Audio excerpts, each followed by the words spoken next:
ste ugotovili, da ima vaša nepremičnina napako?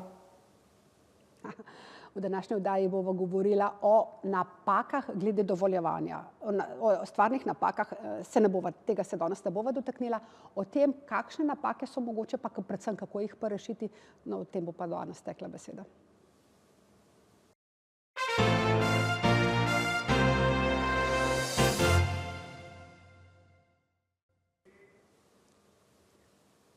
Drage gledalke, dragi gledalci, lepo pozdravljeni v oddaji Moj dom. Danes je z mano gospa Aleksandra Velkovrh, strokovnjakinja na področju gradbene zakonodaje. Pozdravljena. Dober dan. Aleksandra, v Sloveniji imamo preko 800.000 enot in čisto vsaka enota, bivalna oziroma nebivalna, ima eno težavo, najverjetneje. Ali pa več. Vi ste strokovnjakinja na tem področju in ponavadi pred časom, pred leti niso bile to take velike težave, če nekako stavba ni bila zgrajena v skladu z gradbenim oziroma kaj je bilo narejeno na črno, pa to danes. Pa predvsem, ko mi prodajamo nepremičnino, kupujemo, ko vzamemo za to kredit, nastane to velik problem. Iz leta v leto banke bolj komplicirajo in gledajo, da je res vse narejeno v skladu z zakonodajo. Kaj vi menite glede tega? Glede bank ne bom nič odgovorila, to je pač njihova pravica, poslovna gotovost verjetno. Ampak glede naših nepremičnin, ja, v resnici sem gradbena inženirka. Se ukvarjam z nepremičninami v takšni in drugačni obliki, inšpekcije, investicije na ministrstvih, na občini. Tako da sem res delala z vseh vidikov, tako da danes zelo celovito gledam na nepremičnine, tudi pred nakupom zemljišč, na primer. Kupaš zazidljivo zemljišče, pa misliš, da boš lahko jutri začel graditi, pol se pa začnejo težave. Ja, pa pri tem, kaj že naš obstoječ stanovanjski in drug fond je, to je v bistvu naše tudi nacionalno bogastvo, tako da ga moramo na nek način družbeno bogastvo je to, ga moramo ceniti. V preteklosti je bil na svoj način je bila zakonodaja in je prišlo res do gradnje na podlagi ugotavljanj tipskih projektov, ko si kupil nekje, si šel po katalogu prelistov, nekaj izbral, šel skozi lokacijsko dokumentacijo, lokacijsko dovoljenje mogoče še, pa do gradbenega pa so prišle nekatere hiše, nekatere pa tudi ne, če govorimo zdaj samo o hišah, Pol se je pa prilagajal ta projekt, pa se včasih zrcalna slika naredila, včasih se je kaj povečalo, podaljšalo, spremenilo, skrajšalo, vhod se je naredil drugje, ker glede na lokacijo na zemljišču, tako da danes imamo v bistvu že zelo veliko nelegalnih gradenj, črnih gradenj, to so bolj kot nekakšni vikendi, po kmetijskih ali gozdnih zemljiščih. Ta stanovanjska gradnja je pa večinoma v preteklosti je bila zgrajena tako, so se trudili, da bi prišli do nekega gradbenega dovoljenja, pa se pa mogoče v nekateri točki že obupali prej ali pa res prišli, pa že, ko so pa imeli gradbeno, je pa lahko nastala pa neskladna gradnja. To pa pomeni, gradbeno je bilo, ampak je bilo v okviru tega pa narejeno malo drugače. Ja, kot sem rekla, malo dediščina teh tipskih projektov, pa tudi mogoče ne toliko osveščenosti prebivalstva, tako da danes se pa nepremičnine, cene naraščajo, to so res veliki zneski in praviloma lastniki, so prisiljeni, če grejo v nakup, pa če ne pride nekdo z gotovino, potem to banke res preverjajo. Preverjajo zato, ker če bi bil tak objekt teoretično nelegalna gradnja, bi jutri prišla inšpekcija in bi ga podrla in oni, kjer imajo neko zastavno hipoteko na neko nepremičnino, je ne bi več imeli. Tako da jaz to banke razumem, ampak tudi sicer lastniki nepremičnin urejajo zadeve ali celo obogatijo svoje nepremičnine, pa dodeljujejo kakšne nove enote, nekaj razširjajo, rekonstruirajo, ali pa tak objekt, kot je, skušajo Včasih mi rečejo za bodoče rodove, zato da bo za sabo pustil stvari urejati. Aleksandra, dostikrat je tudi problem, da naprimer določene stavbe postanejo neskladne s tem, ko nekdo spremeni mogoče neko namembnost ali naprimer večstanovanjska stavba, iz enega stanovanja je naredil 2 stanovanja in to spremenil v GURS-u. Ja. Na geodetski upravi je to spremenil, kljub temu ali pa iz poslovnega prostora v stanovanjsko enoto, isto spremenil na geodetski upravi, Ja. ampak to nekdo, tisti, ki ima stanovanje 3 nadstropje višje, ni nič kriv. A ne? In zdaj Ja. banke pravijo, zdaj hop, zdaj, ko je pa to spremenjeno, ni več tako, kot je v uporabnem dovoljenju, je pa ta stavba nelegalna. Ja, ali pa vsaj ta del, zdaj banke si rajš garantirajo več. Zdaj, da po definiciji lahko rečemo, da je nek objekt ali pa del objekta nelegalen, potem pride do tega šele skozi inšpekcijski postopek, skozi odločbo, skozi pravnomočnost te odločbe, zaznamo v zemljiško knjigo, takrat lahko rečemo, da je objekt nelegalen. Ampak vse tisto prej, kar se je pa v resnici spremenil dejansko stanje, pa seveda napeljuje na to, da je res. Ja, tole je treba povedati. Ja. Samo en zakon, prejšnji zakon o evidentiranju nepremičnin, je geodete, pooblaščene geodete, zavezoval, da preverjajo, ko evidentirajo večstanovanjski objekt, ali je gradbeno dovoljenje odzadaj. Te določbe prej in kasneje ni, tudi zdaj jo ni. In je zelo pomembno, ker ljudje mislijo, imam urejeno, tudi kakšne nepremičninske oglase, je urejeno zemljiškoknjižno stanje. To se pravi, imamo prvo uradno javno evidenco zemljiško knjigo, tam noter je lastništvo, in ta drugo, neko javno evidenco je katastar nepremičnin, kjer so naše zemljišča oziroma stavbe vpisane. In te vpise v zemljiško knjigo dela seveda preko notarja, gre noter, preko nekih pravnih poslov, praviloma je to nakupov, ta v katastar nepremičnin pri GURS-u, pa na podlagi elaborata to izdela geodet. In geodet evidentira dejansko stanje. In če se spremeni eno stanovanje v 2 dela, ali pa hiša, da se razdeli na več delov, to ne pomeni, da je ta sprememba zakonita. In to običajno ljudi zbega. Zbega, pogledajo, ja, je vpisan, ima številko stanovanja, del stavbe, no to ne pomeni, da je taka stvar legalna. Tako da to je biti treba zelo previden. Preverjati to terja kar nek tak proces.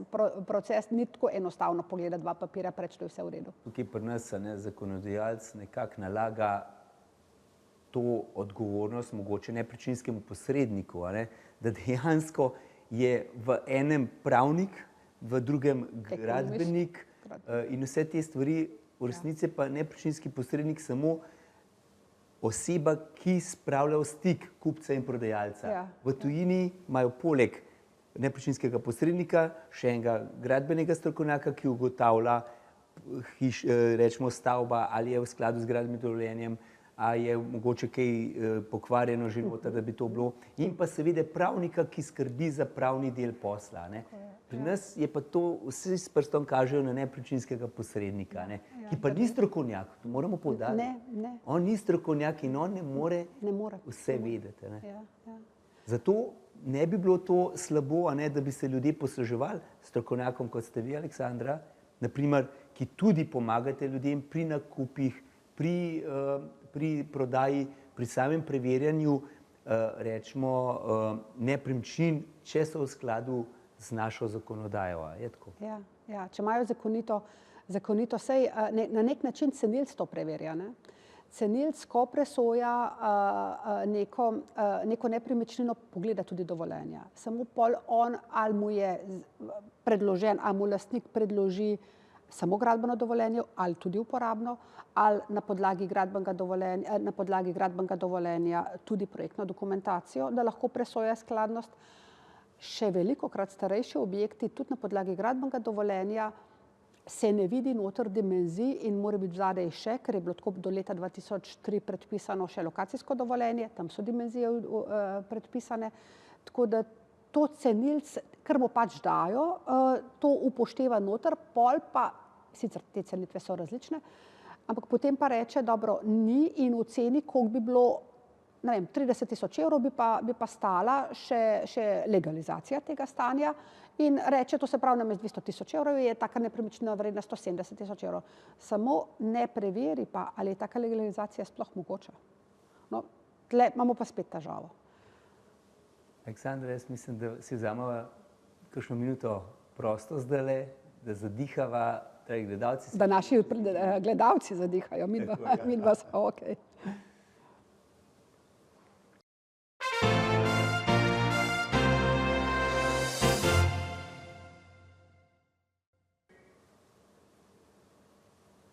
Dobrodošli nazaj v oddaji Moj dom, z mano še vedno Aleksandra Velkovrh, strokovnjakinja na področju gradbene zakonodaje.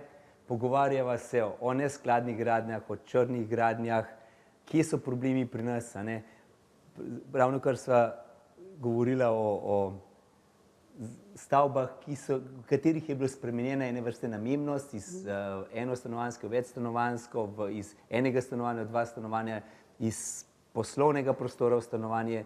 To pomeni, če mi hočemo to spremeniti v geodetska ne preverja, če imamo vse dokumente, ampak kot dober, kako bi rekel, kot kupec, osveščen kupec bi pa to mogli preverjati, ne. A je dejansko stanje v vseh naših javnih evidencah usklajeno z uporabnim dovoljenjem? Tako je. Tisto, kar dokazuje oziroma kar zagotavlja zakonitost objekta, je preveritev objekta, skladnosti objekta z gradbenim dovoljenjem, na podlagi gradbenega dovoljenja priloge so projektna dokumentacija in potem še uporabnim dovoljenjem. Pa še to vemo, če je bilo to zgrajeno, uporabno dovoljenje, ne vem, izdano pred 15 leti, je danes povsem veljavno, ampak med tem časom so se v 15 letih, naše hiše so zelo rastoče, ne, se je lahko že karkoli spremenili, to se pravi, še v tem času se je lahko kaj spremenili, tako da niti gradbeno in uporabno dovoljenje nista čisto 100% garancija. No, pa da rečemo, da smo pač ugotovili naknadno, ko smo mi že eno nepremičnino kupili, ali jo želimo prodati, smo ugotovili, da je nekaj neskladnega. Zdaj pa kakšne imamo možnosti, da mi to stanje, ki ne ustreza, uredimo? Več možnosti imamo. Hvala Bogu, več možnosti imamo. Zdaj je čisto odvisno, kdaj je bil objekt zgrajen in potem mogoče tudi kasneje rekonstruiran. Jaz bom zdaj povedala samo tako generalne mejnike in tudi možnosti uporabnih dovoljenj, tako da mogoče kdo pri sebi začuti, kje bi našel rešitev. Najprej imamo prvi mejnik, imamo tisto mejo leto 68, čeprav pogovorno pravimo pred letom 67.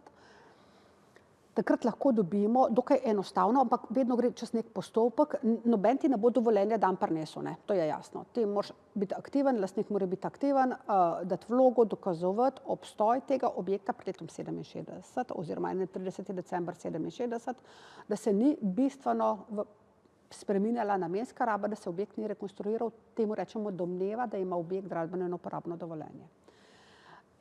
Če se je kasneje lahko karkoli spreminjali s tem objektom, pa lahko kombiniramo tudi ostale možnosti.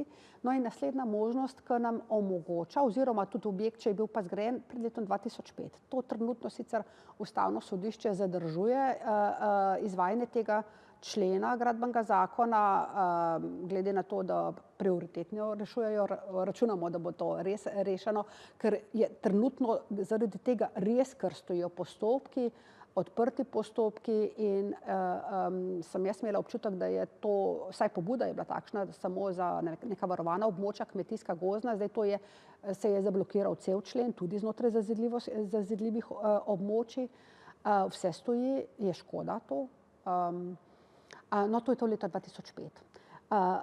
Objekti zgrajeni pred letom 2005 imajo to, trenutno ta možnost, sicer blokirana, ampak zakonska še vedno je, da se ne glede na to, kje objekti so, na katerem kmetijskem zemljišču, na namenski rabi prostora, a so odmaknjeni od sosedove meje 4 metre ali niso, ali so previsoki glede na sosednje objekte, a so neustrezne namenske rabe. Skratka, legalizirati se da in temu se reče objekt daljšega obstoja, vse, kar prej je bilo pred letom 2005 zgrajeno.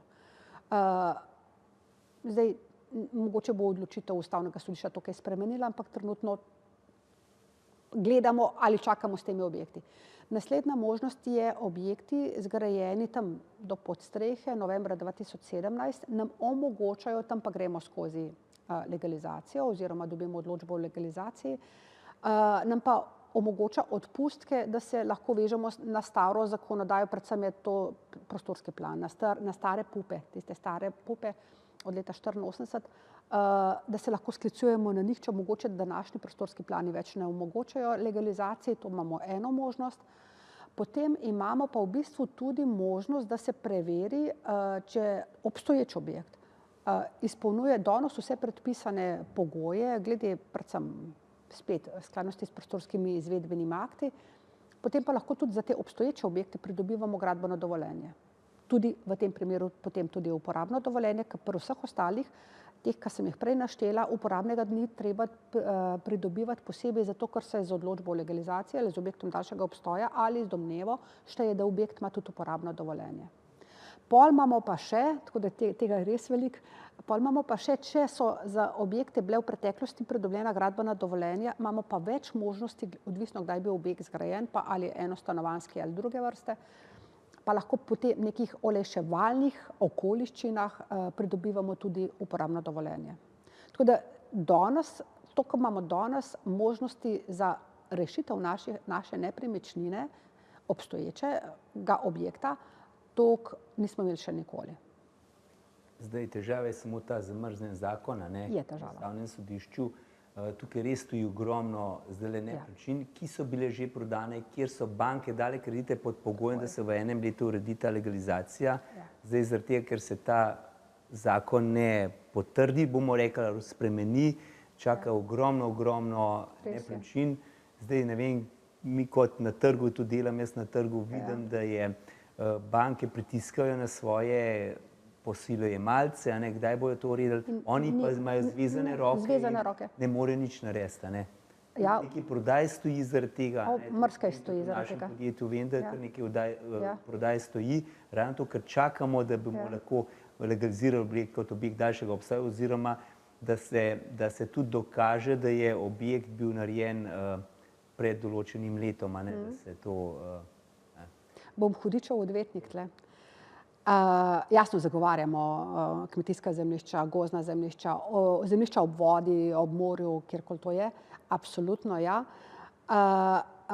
No, Hrvaška ima to leto 2005, 2013, pa če rečemo Istra, je samo s tem zakonom so pokrili samo Slovence, ali pa zelo veliko Slovencev. No, mi imamo sporno zdaj odprto, pa kot sem rekla prej, absolutno prednost je reklo Ustavno sodišče, da bo to reševalo. Jaz mislim, da majčkeno ne vejo točno, kako bi se odločali. A veste zakaj? Jaz sem bila svojo čas tudi na inšpekciji, pa smo nekako probali prešteti nelegalne objekte. Na nek način se to tako, ampak neke ocene so. To so tam, pa bom zelo na široko rekla, od 50.000 do 100.000 objektov v Sloveniji. Nelegalnih, črne gradnje.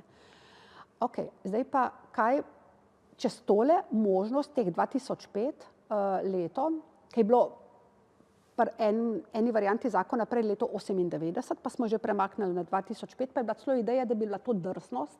20 let stari objekti avtomatsko padajo v ta režim vsega dovoljevanja in se to premika s kakšnim namenom. Če država v 20 letih objekta ni uspela podreti oziroma, ne vem, da sosed ni iztožil nečesa, skratka, da ta objekt 20 let je v prostoru, verjetno ni toliko moteč, da ne bi bil še naprej.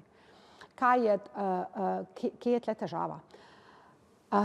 Če rečemo to ogromno številko teh objektov, pa so na vseh varovanjih, so, naprimer, TNP, ki je bil najbolj priden glede legalizacije, ki je bilo tam tudi največ, naš edini nacionalni krajinski Triglavski narodni park, ne, ostale imamo krajinske, je bilo v tistem že s to pomočjo legaliziranih, mislim, da čisto vseh 400 ali koliko jih je bilo, teh nekih bivših staj, stanov, tako, na ta način je šlo. To se pravi, tam, kjer najbolj varujemo, tam, to je že, to so ljudje izkoristili, ker so bili takoj zraven, ker so vedeli, kaj morajo narediti. Kaj pa z ostalimi? Zdaj, na primer, da reče Ustavno sodišče, nič več ni, samo še legalizacija oziroma tista klasična, ne. Kaj bo z vsemi temi objekti? Recimo 100 tisoč. Tukaj, kadar se dopusti ta legalizacija, ena ali druga, se objekti evidentirajo, preveri se, ali je objekt nevaren, če je nevaren, se ne sme. Potem dobi seveda status, urejen status, kar ravno kar ugotavljate, ne, to so pravni posli, to sem prej rekla, to je neka naša nacionalna oziroma družbena državna bogastvo, to predstavljajo te objekti, čeprav so črne gradnje. Točkovno seveda onesnažujejo, nek WC, nekje to, nekaj, ampak verjetno, če bo peš poti tudi podobno onesnažuje, ne. A mogoče kakšen kozarec vode manj se tam pomije ali pa tako. Kaj pa država oziroma občina pobereta, občina večino komunalni prispevek pa nadomestilo za degradacijo in uzurpacijo. Lahko to bi bilo večje, lahko bi bilo kar 10, pa bi se pa človek odločil, mu več vreden tam nekje nek vikend, pa bi dal, ne vem, namesto danes, zdaj se malo tako okvirno govorim, 2 jurja bi dal 10 jurjev, ok, pa bi dal, pa bi imel še zmeren tam, to se pravi, to nek vir tudi je, glede na to, da država zdaj res vleče z vseh koncev že neke davščine. Komunalni prispevek pa enako, občina pokasira s tem, da ni dolžna narediti kakšne dodatne opreme, sem to se pravi, nimaš vode, nimaš, komunalca boš plačal, ker pač tako je, pa ljudje to tudi na to pristanejo, ne. Pa ta drugo, ne, to se pravi, to je država v minusu bi bila, ampak kaj bi bilo pa kontra od tega, ne dovolimo tega. Kaj pade ven? Te objekti ostanejo v prostoru, ker kdo jih bo pa podrl? Kdo, inšpekcija, koliko uspe podreti objektov na leto, ne, to se pravi, da bi to inšpekcija podrla, je nemogoče, fizično, teoretično ni mogoče, to se pravi, te objekti neurejeni, kot so danes že, ne, pa bi jih ljudje, ki vemo, da je moj vikend, ne vem, danes vreden, če je na črno, ne vem, 5 ali pa 10 evrov, tako bi bil pa 50 evrov, na primer. To se pravi, je tukaj noter nek ogromen potencial, ki ga imamo, pa ki ga ne znamo rešiti. In jaz mislim, da tle v tem delu majčkeno tudi Ustavno sodišče ima težave. Aleksandra, čas hiti, da bova malo vode spila, da bova lažje govorila, dragi gledalci, se vidimo čez nekaj minut.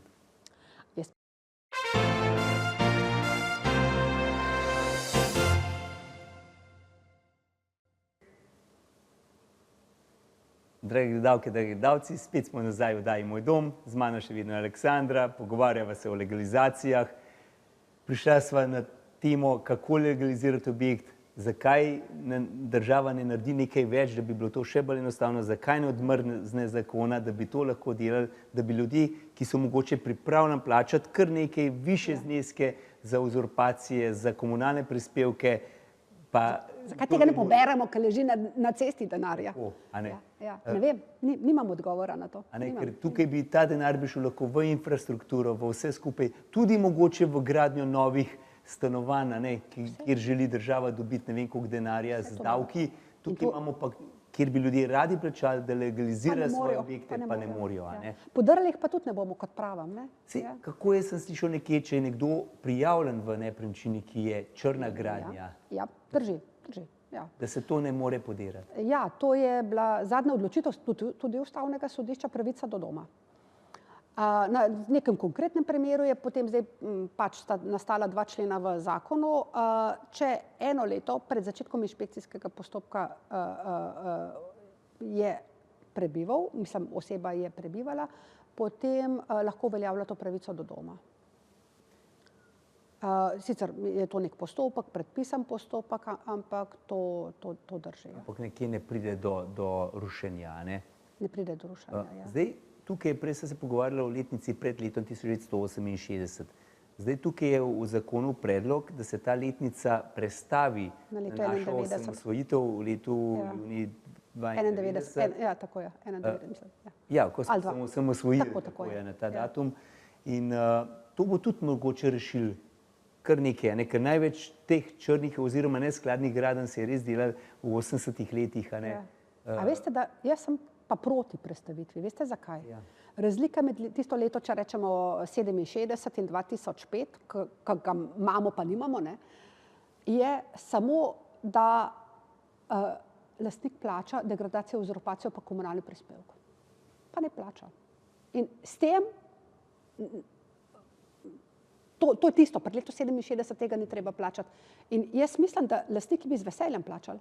In zato pustimo leto 2005. Ali pa ga prestavimo na 2013, ne vem, kaj ne rečem. Ampak to zgubi ta input v občinske pa državne blagajne. Jaz sem bila dolgo časa na strani, plačo sem dobivala strani države in občine in vem, kaj pomeni to prihodek, ne. Kakor vas razumem, ja, poenostavljena legalizacija. Ampak to jo imamo. Samo plačaj. Ampak sej ta legalizacija, ta 2005 že imamo ta člen, 146. člen to že omogoča. Ustavno sodišče nam trenutno tega ne omogoča. Ampak to že imamo, ampak se kot pravim, samo te davščine so spet so razlika in če govorimo če probamo se uravnoteženo postaviti, ne, v korist lastnikom in v korist državi in občini, potem jaz ne bi to prestavljala. Mogoče bi prej razmišljala leto 2005 prestaviti naprej. Kaj je, če bi država hotela imeti legalnost v prostoru, pa to tudi sicer okoliške države to skozi nekaj rešujejo, tako na horuk sistem, pol bi bilo zelo enostavno. Samo ne bi smeli več od danes naprej ali pa od jutra naprej ne dovoliti več objekt, ki se bo zgradil jutri, ne more v nobenem primeru več dobiti dovoljenja, gradbenega dovoljenja. To je edini način, da preprečimo za naprej. Nazaj pa, kar imamo. In kot ugotavljamo, to je noter toliko vrednosti. To je premoženje nas. Premoženje, tako je. Ki ga imamo, glede na druge države, smo južno od nas. Smo pač vezani, a veste, Slovenci smo tako zelo vezani na ta košček in zato še vedno tukaj smo in jaz to cenim. No, zdaj sem na drugi strani, zdaj več ne podiram. Zdaj rešujem takšne nepremičnine, pa moram reči, veliko boljša služba. Dejansko tudi bi zastopali stranko, naprimer pri inšpekcijskem nadzoru ali pa pri prijaviteljih, ki to delajo. Tudi s tem se ukvarjate. Ja, res imam res širok diapazon. Ja, no, v inšpekcijskem postopku seveda ja, to je v bistvu, sem bila večino časa do zdaj na drugi strani, tako da tam ja, ampak tle stvari se ne rešujejo v inšpekcijskem postopku. Inšpekcijski postopek lahko majčkeno upočasnimo tek postopka dogajanja, rešujejo se stvari pa pri tem, kar sva do zdaj govorila, ne, z legalizacijo, v bistvu z zakonitostjo takih objektov. To je edina prava rešitev je to. Včasih je ta pot zelo dolgotrajna, ker je treba najprej čez prostorske plane iti. Odvisno zdaj, kdaj je bil objekt zgrajen. To je osnovno vprašanje, kdaj je bil objekt zgrajen, potem pa vidimo enostavnost postopka. Ja, največja težava se pojavlja naprimer pri odmikih, pri tem, kjer ni v skladu s prostorskim planoma.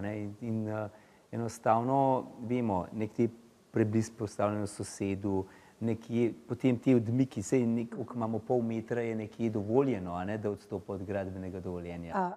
Ja, takole, kar se tiče samih odmikov, to niso predpisani v zakonu, to so predpisani v prostorskih planih občin. In je vedno tam treba pogledati. Pa ima pa še običajno občina različne odmike predpisane glede na zahtevnost objekta. Enostavni objekti ograje so lahko tik do meje. Naprimer, ne povsod, nekje mora biti pa meter pa pol stran, brez soglasja mejaša. Pol nezahtevni objekti meter pa pol, ostali 4 metre, s soglasjem so lahko bližje pa tako. Torej, odmike od meje je stvar občine in to se tam bere. Ta toleranca med samo gradnjo je pa trenutno res, je pol metra se lahko objekt poveča v vsako dimenzijo, pa lahko se tudi za 1 meter, trenutno se lahko tudi po prostoru premaknejo. Se pravi, spet se pa vračam tja, kjer so pa stvari, ki so malo tako vedno zamegljene.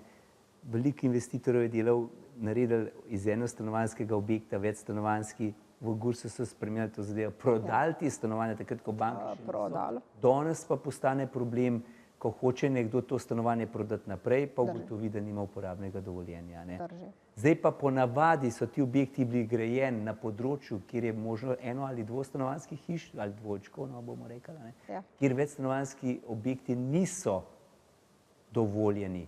Ja. Kaj je tukaj narediti?